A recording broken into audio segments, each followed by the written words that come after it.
Hello, പുതിയൊരു വീഡിയോയിലേക്ക് സ്വാഗതം. ഞങ്ങൾ ഉമ്മയെന്നല്ലൊരു മല്ലശ്ശേരി ക്ഷേത്രത്തിൽ കൊടിയേറിയിട്ടുണ്ടായിരുന്നു കേട്ടോ. ഞാൻ മുമ്പത്തെ വീഡിയോയിൽ പറഞ്ഞിട്ടുണ്ടായിരുന്നു, ഒരുപാട് ഐതിഹ്യങ്ങളും വിശ്വാസങ്ങളും ഒക്കെ ഉള്ളൊരു അമ്പലമാണ്. ഇവിടുത്തെ ഐതിഹ്യത്തിനെ പറ്റി ഞാനൊന്ന് ചുരുക്കി പറയാവേ.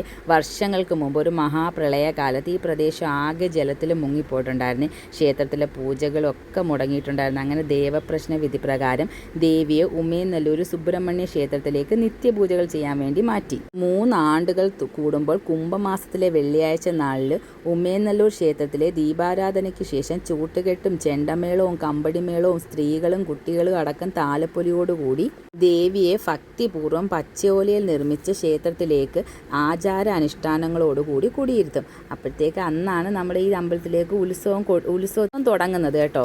ഇവിടെ വേറൊരു പ്രത്യേകത എന്ന് വെച്ചാൽ ചമയവിളക്കുണ്ട് കേട്ടോ. നമ്മൾ സാധാരണ കൊറ്റംകുളങ്ങരയിൽ മാത്രമല്ലേ കണ്ടിട്ടുള്ളൂ ഈ ആണുങ്ങൾ പെൺവേഷം കെട്ടി ചമയവിളക്ക് ഇടുന്നത്. പക്ഷേ ഈ അമ്പലത്തിലുണ്ട് കേട്ടോ. ഒരുപാട് നേർച്ചകളും ഒക്കെ ആയിട്ട് ആൾക്കാരിങ്ങനെ, ഇതെല്ലാം ആണുങ്ങളാണ്. അവരെല്ലാം ഇങ്ങനെ ചമയവിളക്കെടുക്കാൻ നല്ല രസമുണ്ടായിരുന്നു അവർ ഒരുങ്ങി നിൽക്കുന്നത് കാണാനായിട്ട്.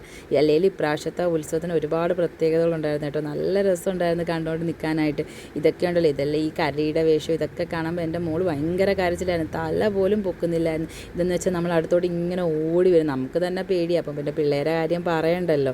പിന്നെ ഇവിടുത്തെ വേറൊരു പ്രത്യേകതയാണ്, ഇവിടുത്തെ ദേവിയെ പച്ചയോല മെടഞ്ഞ് അതിനകത്താണ് കുടിയിരുത്തുന്നത്. ആ പച്ചയോല ഇവിടുത്തെ നാട്ടുകാർ തന്നെ, ഈ ആൾക്കാരൊക്കെ ഉണ്ടല്ലോ, അവരൊക്കെ തന്നെ മെടഞ്ഞ് അമ്പലത്തിലോട്ട് കൊടുക്കുന്നത് കേട്ടോ. ഇവിടുത്തെ ഉത്സവം ഇന്ന് കഴിഞ്ഞിട്ട് നല്ലൊരു ബാൻഡ് സെറ്റ് ഉണ്ടായിരുന്നു കേട്ടോ. നല്ലതായിരുന്നു കേൾക്കാനായിട്ട്. ഞങ്ങൾ ഒട്ടും പ്രതീക്ഷിച്ചില്ല. പക്ഷേ ആ സ്റ്റേജ് ഡെക്കറേറ്റ് ചെയ്ത് തന്നെ കാണണമായിരുന്നു. നല്ല ഭംഗിയായിരുന്നു കാണാനായിട്ട്. ഇഷ്ടം പോലെ ആൾക്കാരുണ്ടായിരുന്നു കേട്ടോ. ഞങ്ങൾ റിലേറ്റീവ്സാണ് ഇവരൊക്കെ. എൻ്റെ റിലേറ്റീവ്സും എൻ്റെ മാമൻ്റെ മോളും അവരുടെ ഫ്രണ്ട്സൊക്കെയാണ്.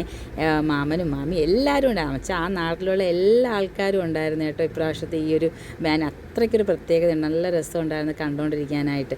എല്ലാവരും കസേരയൊക്കെ പിടിച്ച് ബുക്ക് ചെയ്തിരിക്കുകയാണ്. പക്ഷേ ഇതൊക്കെ വെറുതെയാണ്. ഇത് തുടങ്ങുമ്പോഴത്തേക്ക് ആരും കസേരയിൽ ഇരിക്കത്തില്ല. എല്ലാവരും എണീറ്റ് നിന്ന് ഭയങ്കര ഡാൻസ് കളിയും മേളവും ഒക്കെ ആയിരുന്നു. ഇനി ഈ അമ്പലത്തിലെ ഉത്സവം അടുത്ത 3 വർഷം കഴിഞ്ഞിട്ടേ ഉള്ളേ. അപ്പം ടാറ്റ ബൈ, സീ യു.